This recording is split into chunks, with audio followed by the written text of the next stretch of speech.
Buonasera, allora buonasera proprio parlando così di pestilenze, di avvenimenti negativi, Paolo Diacono, proprio partendo dalla storia che racconterò stasera, narra di una pestilenza che avvenne al tempo del re Grimoaldo e che prese evidentemente tutta questa regione. Non si sa, ecco, esattamente di che cosa si trattasse, ma probabilmente, come è prevedibile e spiegabile, sembra che sia stata proprio una specie di influenza che a quei tempi, quando non c'erano appunto né vaccini né aspirine, ha fatto un po' di strage nella regione, diciamo così, del Forum Iuli, come si chiamava allora, era il ducato del Forum Iuli. Il ducato del Forum Iuli che prende sempre più importanza nella storia dei Longobardi, perché innanzitutto è il primo dei ducati, ma è anche quello in cui l'esperimento di unione tra la base romano-barbarica e i Longobardi che arrivano da fuori è un esperimento di integrazione che funziona. E funziona perché tra le varie cose che contano c'è anche la tolleranza religiosa. I Longobardi, prima ariani, poi convertiti alla religione di Roma, e invece i romani, che erano i capitolini, diciamo, erano eretici, si fondono in questa società che diventa una società non solo diciamo, popolare, popoli diversi, ma anche multireligiosa. Quindi c'è una convivenza che funziona. Non funziona forse allo stesso modo nelle altre regioni italiane. Nelle altre regioni italiane dove la presenza dei Longobardi è vista come una imposizione, come un dominio esterno straniero. Invece in Friuli c'è appunto questo amalgama e c'è questa diciamo, società nuova che sta nascendo proprio dall'unione tra quello che è la cultura barbarica e la cultura romana. Abbiamo visto l'altra volta anche come l'organizzazione del Regno Longobardo dal punto di vista giuridico, al suo punto di maggior riferimento nell'editto di Rotary, abbia avuto successo, perché le due forme di diritto, il diritto romano e il diritto longobardo, convivevano all'interno proprio della stessa società. Tant'è vero che se noi andiamo a vedere ancora nel 1400 qui in Friuli ci sono delle testimonianze in cui ci sono delle persone che affermano di essere di diritto longobardo ed erano passati un bel po' di anni, diciamo così, un bel po' di secoli dalla presenza longobarda. E questo perché? Perché è rimasto nelle famiglie, è rimasta questa testimonianza. Io posso anche dire che c'è un paese qui vicino che si chiama Lavariano, che era il paese di un certo Gualdrandio, un guerriero longobardo. Ebbene, ci sono delle famiglie dove dei nomi longobardi si sono tramandati, specie fra le donne però, non fra gli uomini, fra le donne, si sono tramandati di generazione in generazione. Per cui se noi andiamo indietro anche alle anagrafi parrocchiali, vediamo che c'è una costante presenza di questi nomi, tipo Ermengarda, tipo Anselma, tutti nomi che hanno appunto questa derivazione longobarda. Quindi la permanenza dei Longobardi è stata subito assorbita da un nuovo tipo di società. E questo nuovo tipo di società ovviamente ha anche portato a una attenzione verso quelle che erano le politiche nuove del reame longobardo, perché c'era questa, diciamo, questo collegamento, c'era questo collegamento tra quelle che erano le autorità, diciamo, morali, religiose che si trovavano a Cormons e i vari duchi e soprattutto anche i sovrani longobardi, perché, non ricordo se ve l'avevo raccontato, a un certo punto alla signoria dei patriarchi viene aggregata anche una sorta di zona riservata, San Fior, San Polo e San Giorgio, dove sostavano per andare poi verso Pavia, verso la Lombardia. Quindi c'è collegamento con la monarchia e c'è collegamento con i duchi, però restando a Cormons, come sappiamo. Quindi ci sono queste personalità, tra cui alcuni Giovanni, alcuni che hanno poi lo stesso nome, che a Cormons hanno ricostruito, diciamo così, la sede patriarcale. E proprio in questo clima di collegamento con i duchi e con la monarchia, arriva il momento in cui a Pavia viene convocato dal re Cunicferto un sinodo, che sarebbe stato una specie di riunione di vescovo, sinodos, viaggio assieme, no? Quindi un sinodo dove si è cercato, nel 658, si è cercato di mettere d'accordo di nuovo la Chiesa di Roma con quelli che erano gli eretici, quindi i tricapitolini. Quindi da questo sinodo di Pavia rientrano anche quelli che erano degli eretici, rientrano nella Chiesa di Roma. E questo per interesse del re longobardo Cunicferto. Perché lo fa Cunicferto? Lo fa perché c'era una contesa tra i re longobardi e il Papa. Il Papa, i papi anzi, perché tutti più o meno praticavano la stessa politica di San Gregorio Magno, quindi ostili pregiudizialmente nei confronti dei Longobardi, e i papi dicevano: ma voi proteggete degli eretici, per cui non potete essere, diciamo, sponsorizzati, diciamo noi oggi, non potete essere sponsorizzati da noi perché voi proteggete degli eretici. E allora ecco questo tentativo di togliere anche questo ostacolo alla, diciamo, ostilità del Papa. Perché questo? Perché i Longobardi, al di là della loro, diciamo, detta ferocia, che poi non lo erano, avevano un forte sentimento religioso.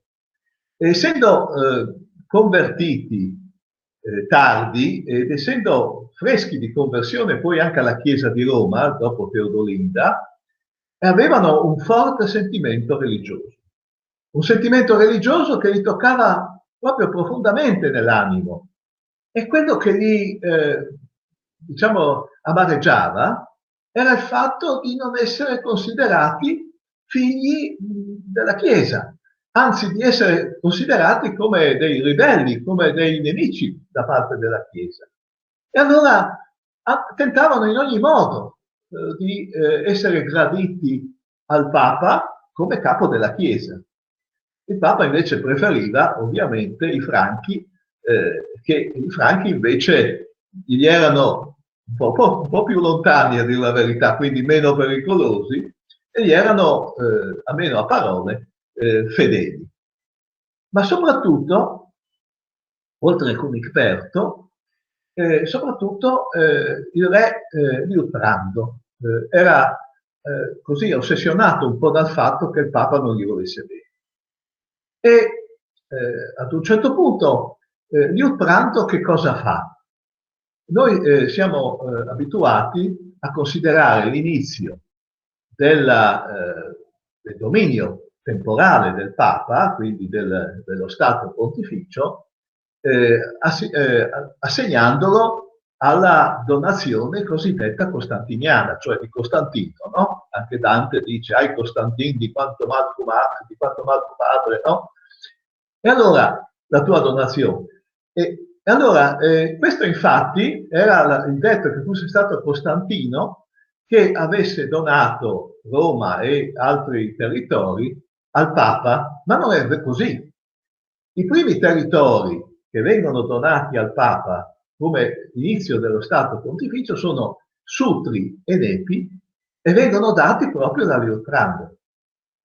Liutprando che dopo aver donato questo territorio, questi territori, si presenta a Roma e appoggia la sua spada, che era la spada per un longobardo, era un simbolo molto forte, no? Di guerriero, era il simbolo stesso del guerriero, e appoggia la sua spada sulla tomba di San Pietro e giura di essere fedele al Papa. Naturalmente il Papa non gli crede e le cose vanno avanti in maniera diversa, tant'è vero che poi vedremo come evolvono queste cose. Nel Ducato del Friuli, invece, questa conversione che avviene sotto il patriarca Sereno provoca anche un cambiamento di gestione, diremmo così, di generazione anche nella conduzione del Ducato.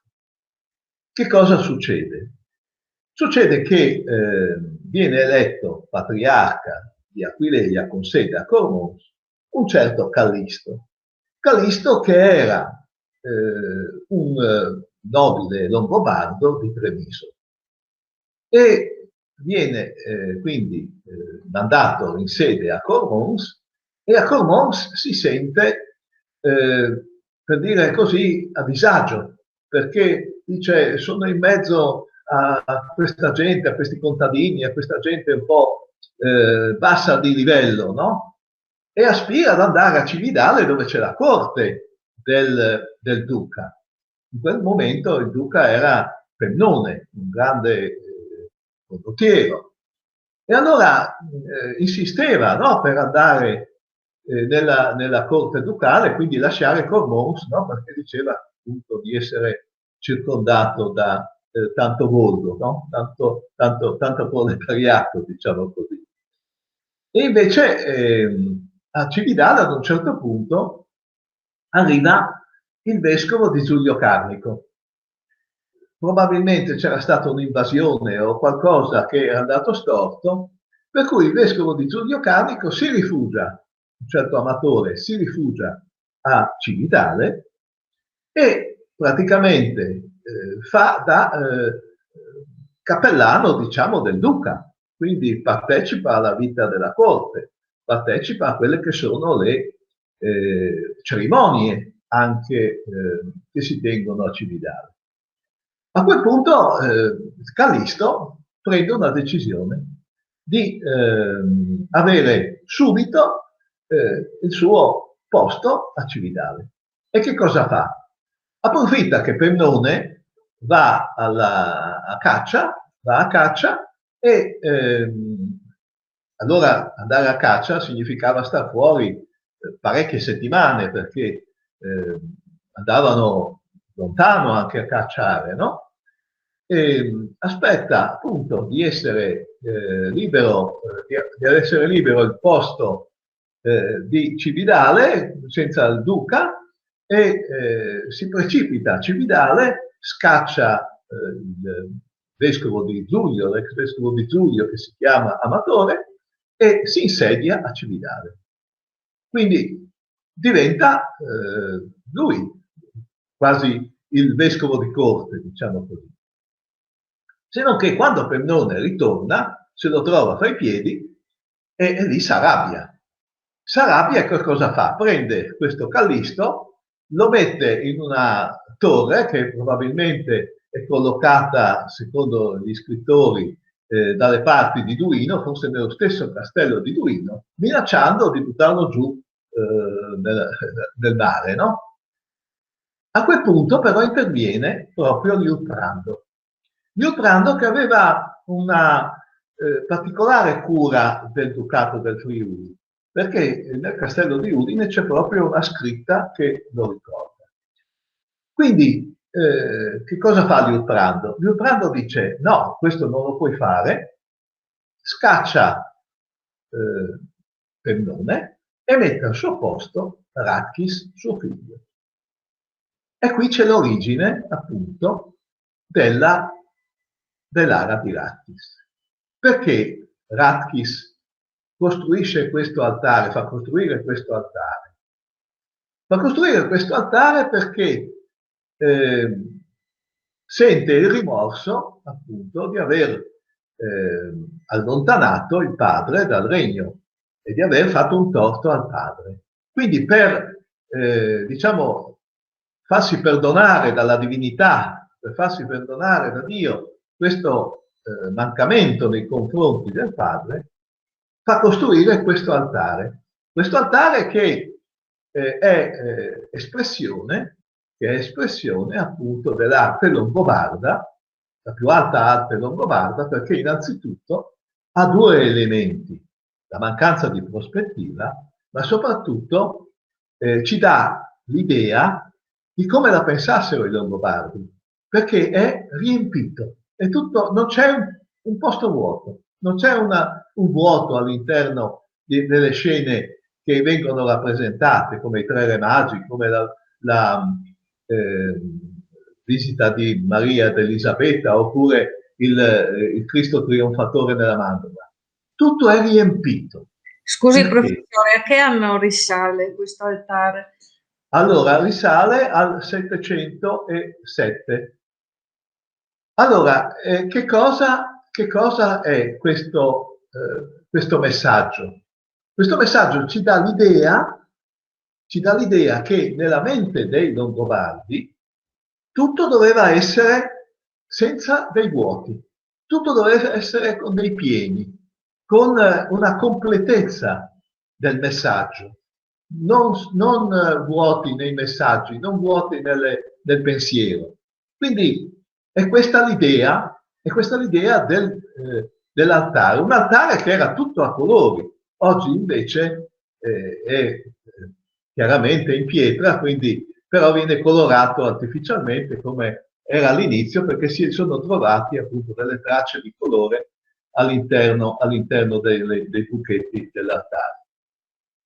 Ma dentro il museo di Cividale, il museo cristiano, perché ci sono due musei a Cividale, c'è il museo statale, che è quello che sommariamente conserva quelli che sono i ritrovamenti delle tombe longobarde a Cividale e nei dintorni, e c'è invece il museo cristiano dove il pezzo forte è certamente l'ara di Ratchis, ma soprattutto poi ci sono altri reperti, uno dei quali è il battistero di Callisto. Ecco, la figura di Callisto in Cividale è legata all'idea dell'acqua.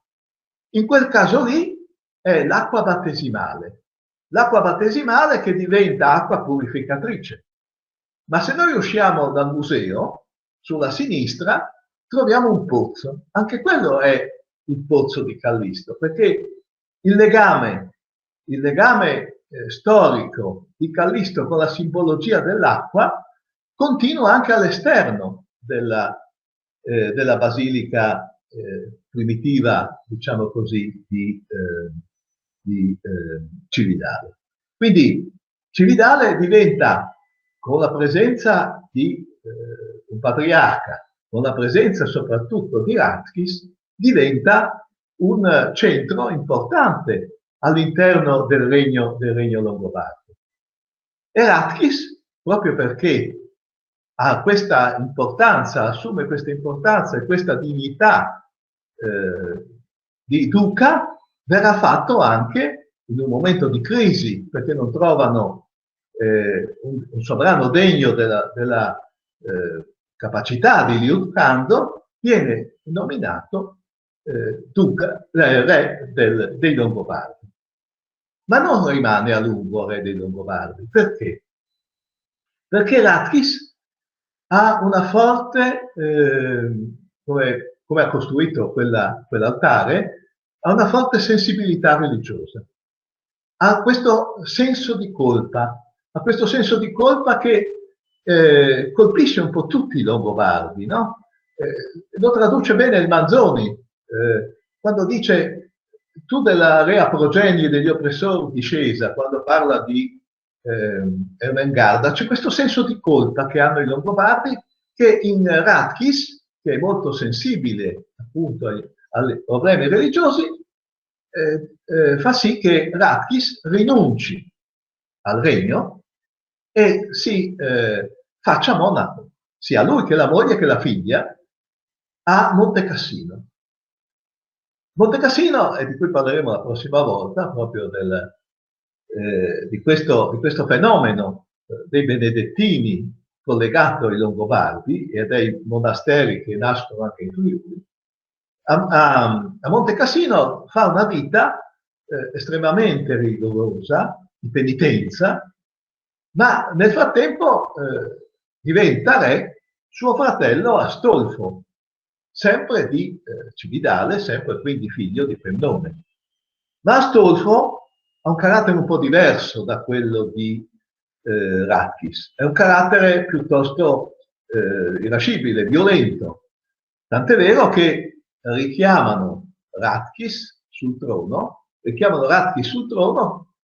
un segno anche qui di ormai mancanza, siamo nell'VIII secolo ormai, di una mancanza di ricambio anche nelle generazioni nobili longobarde, perché sempre dal Friuli hanno attinto per i due diciamo, ducati del sud, sia Benevento che Spoleto, ma soprattutto hanno attinto, anche qui dal punto di vista religioso, il duca Anselmo. Il duca Anselmo, sempre parente, viene dopo, quando Astolfo viene fatto re, Anselmo viene fatto duca. Anselmo, anche lui, è molto portato per la religione, è portato per la vita religiosa. Per cui a un certo punto lascia il ducato e si fa monaco.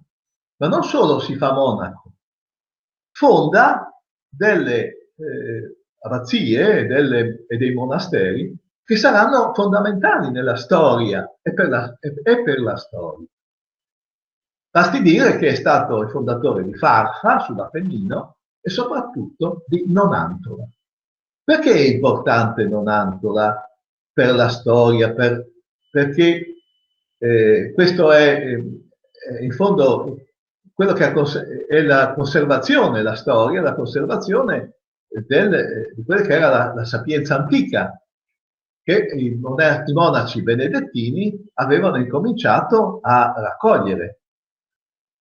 A Nonantola si fecero le copie di tutto ciò che produceva, diciamo così, Monte Cassino. E Monte Cassino più volte è stata distrutta. Quindi tutto quello che noi abbiamo dei classici latini, diciamo di tutto quello che era la cultura antica, si è salvato grazie al fatto che Anselmo, duca del Friuli e fondatore di Nonantola, diede come missione ai propri monaci quella di copiare tutto ciò che si copiava a Monte Cassino. Quindi un fondamentale contributo a quello che era la cultura del Friuli viene proprio da questo personaggio, Anselmo, che pochi conoscono, che però aveva la sua casa in Cividale, che ancora la indicano in Borgo San Pietro, questa casa di Anselmo, e dove sono stati trovati evidentemente dei resti archeologici.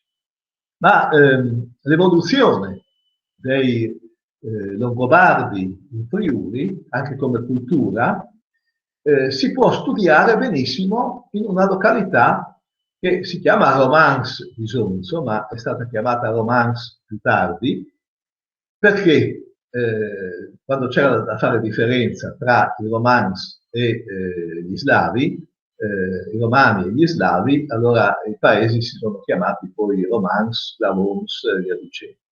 Quindi in Romance di Sonzo c'è una vasta, diciamo, un vasto cimitero, necropoli, come si dice, un vasto cimitero longobardo.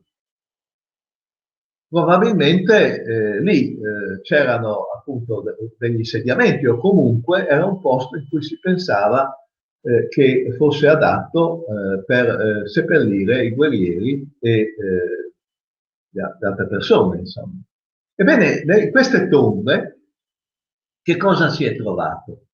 Si è trovato che c'è stata una evoluzione storica, perché nelle prime tombe, quelle degli antichi Longobardi, quelle dei più vecchi, era soprattutto l'aspetto guerriero, l'aspetto, diciamo, bellico che risaltava, quindi la sepoltura col cavallo, con le armi, con tutto questo corredo bellico.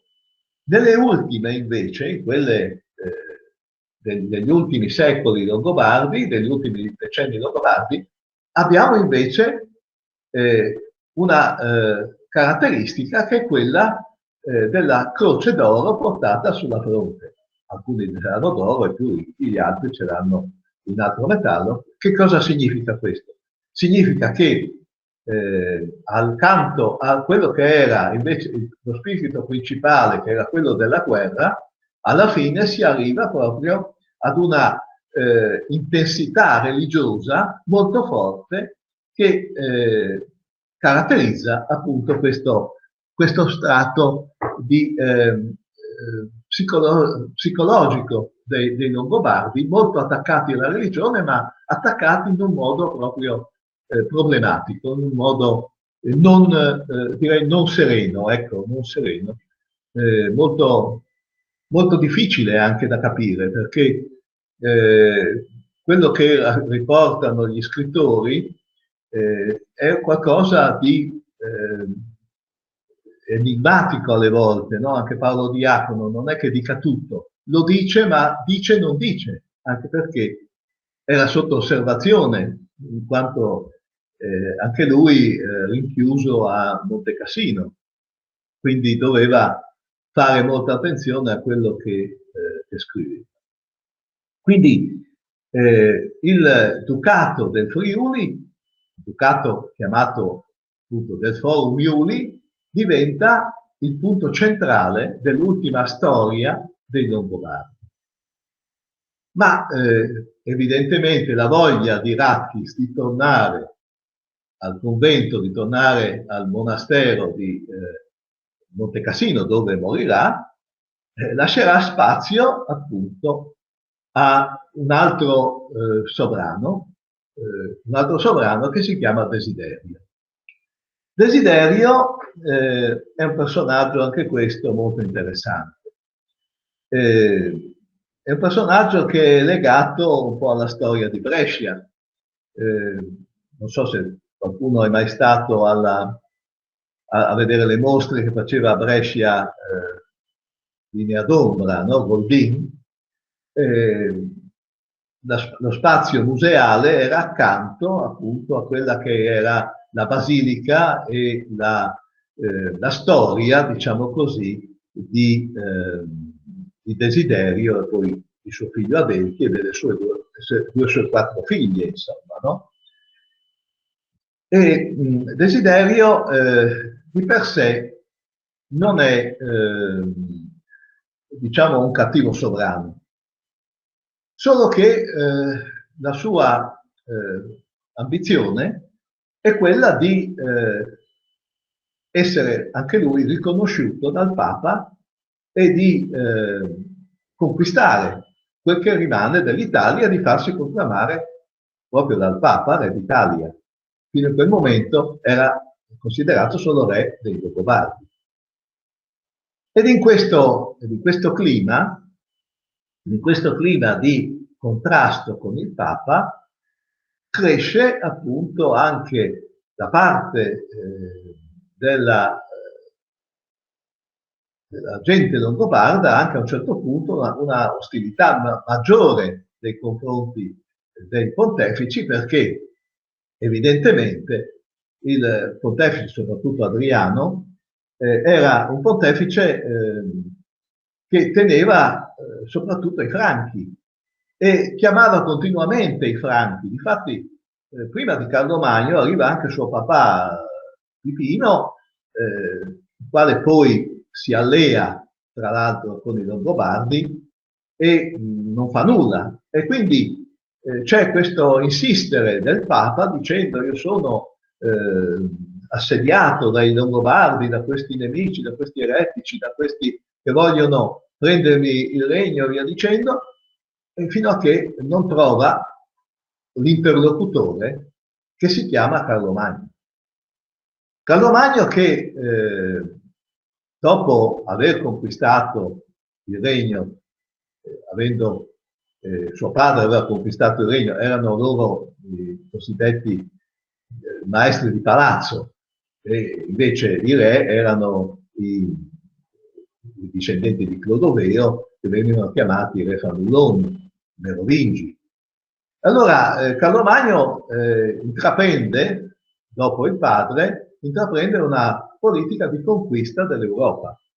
Quindi se la prende con i bavaresi, se la prende con i sassoni, se la prende con tutti coloro che circondano la Francia di allora, e quindi gli viene voglia, come a tutti i popoli barbarici, anche di scendere in Italia, di conquistare l'Italia. Ed ecco perché nasce questa alleanza tra il Papa e Carlo Magno. Carlo Magno che discende in Italia e prende la prima volta anche lui si allea con Desiderio, con il re Desiderio. Tant'è vero che sposa la figlia di lui, Ermengarda, e suo fratello Carlo Magno sposa un'altra figlia, sempre di Desiderio. Solo che anche fra fratelli poi non vanno d'accordo, perché Carlo Magno non si sente di tradire il popolo della moglie. Quindi litigano in famiglia e che cosa succede? Succede che Carlo Magno viene preso e portato, fatto monacare per forza a Monte Cassino, e la moglie viene fatta suora. Quindi Carlo Magno così risolve, diciamo in famiglia, tra virgolette, la questione del fratello che invece ci teneva ad avere buoni rapporti con i Longobardi e con la famiglia del re. Quindi Desiderio si trova di fronte a questo re aggressivo, questo re che vuole conquistare l'Italia, e quindi diventa un personaggio che poi entra nella letteratura, perché gran parte di quello che noi conosciamo di Desiderio ci viene da una tragedia del Manzoni, l'Adelchi che era il figlio di Desiderio. Questa tragedia è una mistificazione, tra l'altro, non è che descriva realmente la realtà di com'era. Anche Paolo Diacono, come dicevo, era molto prudente sul raccontare veramente come sono andate le cose. Comunque Desiderio non aveva nessuna intenzione di assalire lo Stato Pontificio o di costringere il Papa ad essere, diciamo, suo sottomesso. Però chiama aiuto, a un certo punto va anche un messaggero c'è poi tutta una letteratura su questo, no? Questo messaggero che va a piedi verso la Francia, no? Che porta il messaggio del Papa prigioniero e via dicendo. Ecco che allora Carlo Magno entra in Italia, affronta Desiderio, lo sconfigge perché ormai i Longobardi avevano disimparato a fare la guerra, perché avevano conquistato la pace, avevano conquistato anche, diciamo così, una certa sedentarietà.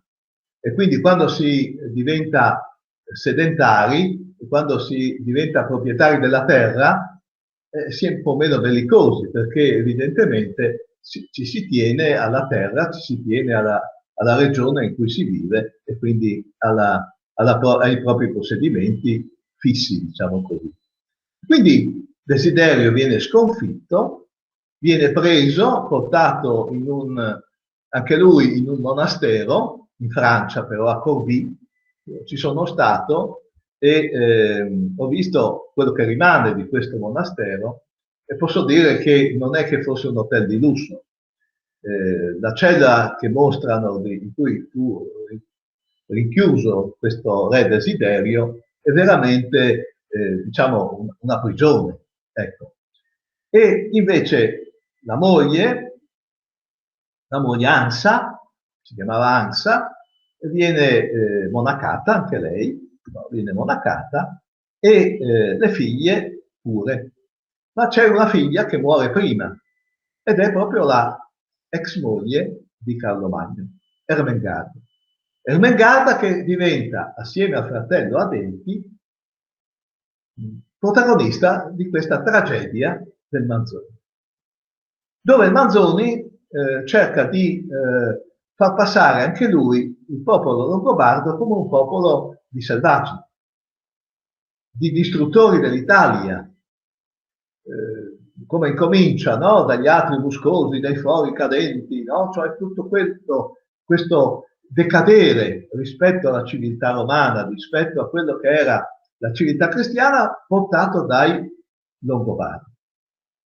E su questa scena, diciamo, di decadenza, che poi si ambienta a Brescia, c'è anche la morte di Ermengarda, una poesia che tutti noi abbiamo imparato a scuola, no? Questa sparsa le trecce morbide sull'affanoso petto, no? E via dicendo. C'è questa morte di Ermengarda dove esamina il Manzoni correttamente, io direi, la psicologia dei Longobardi, cioè questo sentirsi colpevoli, questo non avere pace nei confronti della religione. C'è questa Ermengarda morente che oltre a parlare romanticamente, no, del rapporto con Carlo Magno, no, di quello che di Aquisgrana, di quello che era accaduto, l'amore sincero che aveva avuto nei confronti di Carlo Magno, dà anche l'interpretazione di una psicologia dei Longobardi che era una psicologia di colpevolezza nei confronti, diciamo così, della religione e dei sentimenti religiosi. Al di là di quello che racconta il Manzoni, poi racconta le avventure di Adelchi, ma sono molto inventate, perché Adelchi riesce a scappare da Pavia, dove era appunto nel momento in cui Carlo Magno vince la battaglia e si porta Adelchi nell'impero d'Oriente. E poi ritorna a Pavia, diciamo così, nascosto, no? Di nascosto, e riesce ad infilarsi nel banchetto di Carlo Magno, che aveva scelto proprio Pavia come sua capitale. E lì viene scoperto, inseguito e poi ucciso. Quindi muore questa dinastia dei Longobardi, ma non muoiono i Longobardi evidentemente, perché i Longobardi rimangono come popolo. Non è che siano, diciamo, scomparsi da un giorno all'altro, come i dinosauri, come tante volte i libri di storia ci fanno capire, no? Che siano scomparsi, sono rimasti. E sono rimasti soprattutto nella parte orientale, quindi il Veneto, il Trentino e il Friuli. E soprattutto sono rimasti come classe dirigente, perché non per caso Carlo Magno si farà chiamare Rex Rancorum et Langobardorum, è dei Longobardi, e ci teneva a questo titolo re dei Longobardi perché? Perché la sua classe dirigente sarebbe venuta in gran parte proprio dalla classe dirigente longobarda, che aveva trovato già pronta, già diciamo preparata anche dal punto di vista burocratico, amministrativo, politico, l'aveva trovata già a Pavia. Perché i Longobardi avevano anche questa caratteristica di poter trovare quelli che erano i talenti nel loro popolo e di valorizzarli e di portare appunto nella corte tutti coloro che avevano dei talenti per governare al meglio il loro regno. Tant'è vero che se noi leggiamo appunto Paolo Diacono, noi scopriamo come il regno fosse un regno ben governato, al di là di quelle che sono le avventure poi di guerra dei singoli. Era un regno ben governato, ben consolidato all'interno di quella che era la pianura padana, insomma. Quindi un regno che manteneva anche le sue caratteristiche anche sotto poi l'impero di Carlo Magno. Quindi lui ci teneva ai Longobardi e continua a chiamarsi re dei Longobardi. C'è però un però, e questo succede proprio qualche anno dopo, nel 797, quando i duchi rimasti in sede nelle regioni del nord-est, quindi Trentino, Veneto e Friuli, si ribellano a Carlo Magno.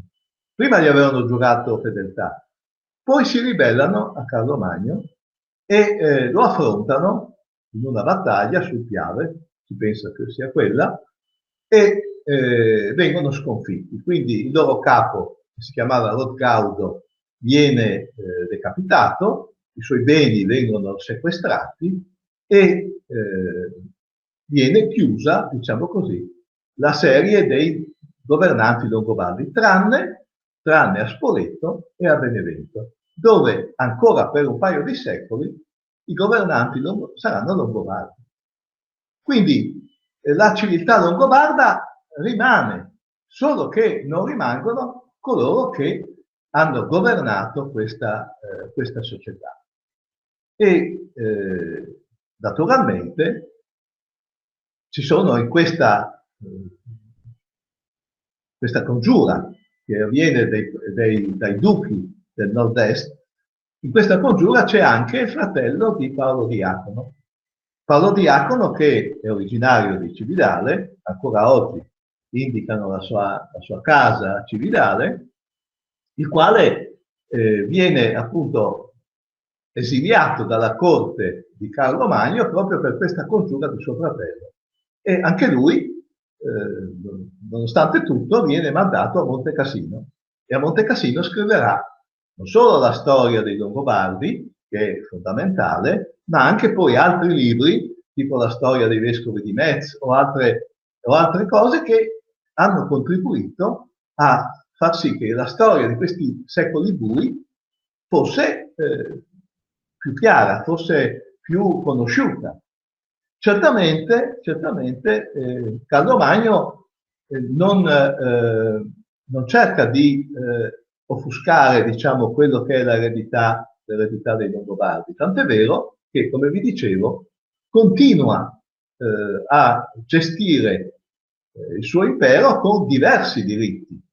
Da noi era il diritto longobardo e il diritto romano, ma per esempio quando lui conquista la Bavaria, quindi la Baviera di oggi, lascia il diritto bavarese. È quindi una funzione fondamentale di rispettare i diritti e le culture, non evidentemente i governanti. Ma che avviene in questo contesto della Chiesa di Aquileia, ex eretica e ancora, diciamo, in sospetto di eresia da parte dei papi?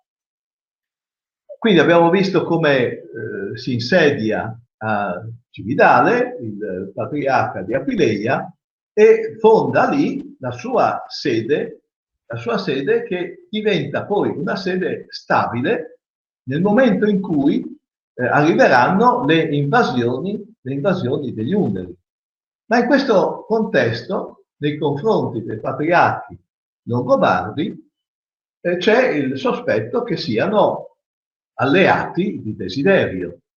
Per cui Sigualdo, che è l'ultimo patriarca longobardo, viene emarginato dalla sua cattedra e viene nominato come patriarca Paolino d'Aquileia, verrà chiamato poi.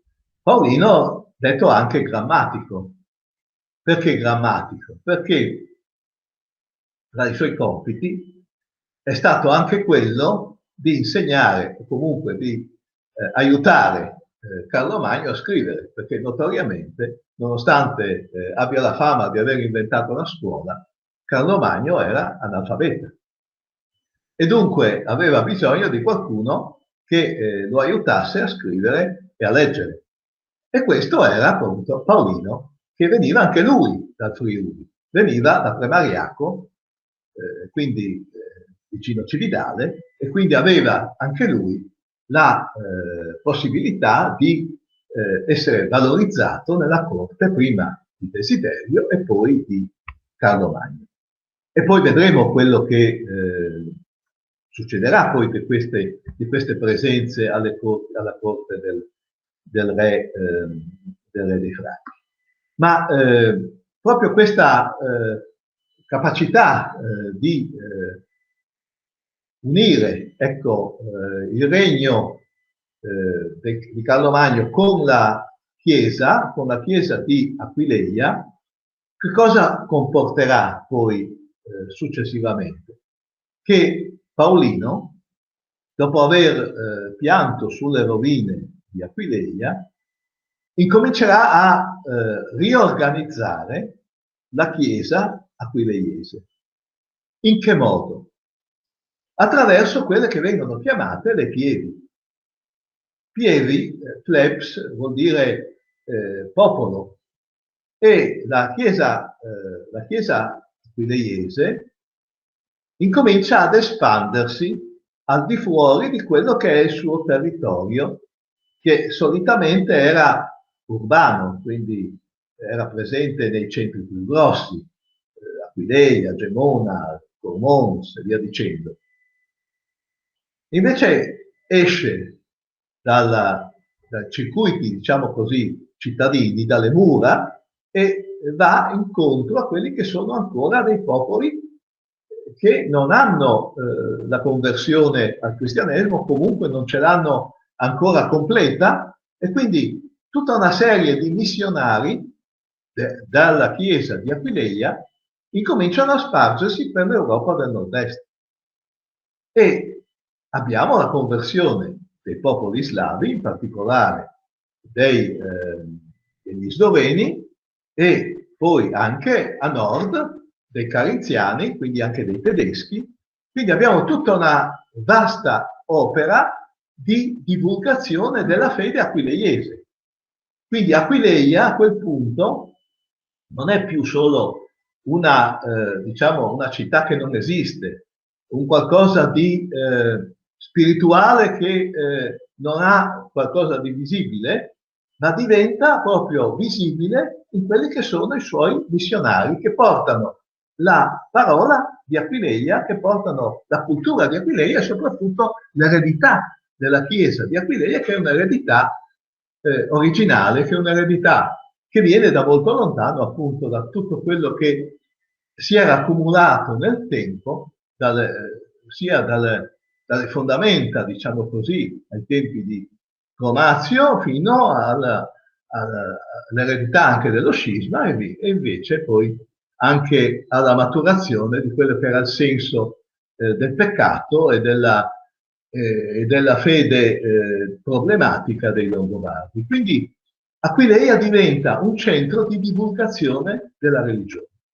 E non solo diventa un centro di divulgazione della religione, ma è chiaro che con la religione c'è anche la cultura, c'è anche il modo di vedere il mondo, c'è anche il modo di pensare il mondo. Quindi la civiltà aquileiese, mutuata attraverso i Longobardi, attraverso questo processo lento e culturale, diventa una civiltà condivisa da una vasta zona dell'Europa. Per cui oggi, diciamo, buona parte dell'Europa, partendo da Como, andando fino al lago Balaton e da nord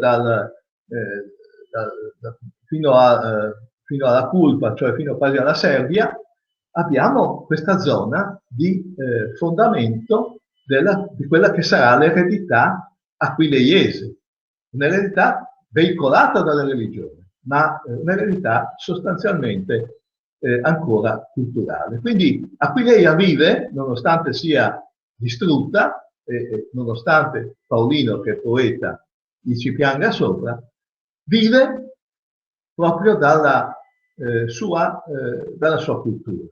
Sarà poi successore di Paolino un certo Massenzio, uomo diverso da Paolino, cioè uno che ci sapeva fare, che incomincerà a ricostruire la basilica, per cui quelle colonne grosse che vediamo nella basilica di Aquileia sono del successore, quindi sono circa dell'847 d.C.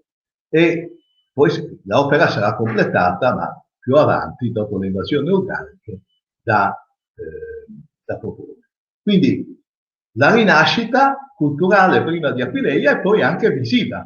Quindi quello che Massenzio farà sarà appunto di dare una visibilità alla Chiesa aquileiese. Ma la Chiesa aquileiese anche si manifesta attraverso quello che è un fenomeno nuovo, che è il fenomeno dei monasteri e del messaggio che attraverso questi monasteri dà l'eredità di San Benedetto.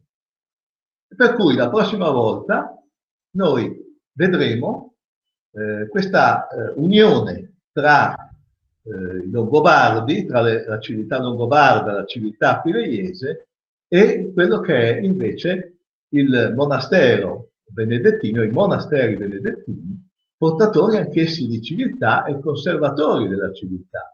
Quindi diverse vicende legate al mondo longobardo che si manifestano appunto attraverso questa forma data dalla regola di San Benedetto, ora et labora, ma anche, aggiungiamo noi, studia. Ecco, io qui mi fermerei e vi ringrazio e vi do appuntamento per la prossima settimana. Buonasera a tutti.